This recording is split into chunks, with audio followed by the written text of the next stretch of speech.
ሰላም እገሌ ትላንት እየሳቀ የተጫወተ ነበር፣ ነገር ግን ዛሬ ራሱን አጠፋ ሲባል መስማት እየተለመደ መጥቷል። በሚያሳዝን ሁኔታ ብዙዎች ራሳቸውን የሚያጠፉ ሰዎች በሳቅ የተደበቁ ነገር ግን ለሰዎች ያልነገሩት ብዙ ችግሮች ይኖራቸዋል። ዶክተር ቢኒያም ነኝ፣ አብራችሁን ቆዩ።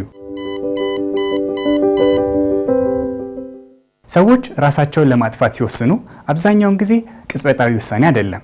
ሲታገሉት የቆየ ተስፋ የመቁረጥ ስሜት እንዲሁም ድባቴ ይኖራቸዋል። ሰዎች ራሳቸውን እንዲያጠፉ የሚያደርጉ ነገሮች ምንድናቸው?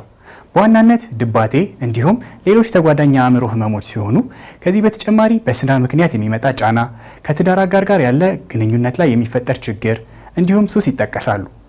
ሰዎች ራሴን ላጠፋ ነው ብለው ላይናገሩ ይችላሉ። ነገር ግን የሚከተሉትን ነገሮች ቀድመው ሊያሳዩ ይችላሉ። አንደኛ፣ ህይወት ደከመኝ፣ ከዚህ በላይ መቀጠል አልችልም ብለው የሚናገሩ ከሆነ። ሁለተኛ፣ ራሳቸውን ከወትሮ በተለየ ሁኔታ ማግለል ከጀመሩ እንዲሁም ለራሳቸው ይሰጡት የነበረውን እንክብካቤ ካቆሙ።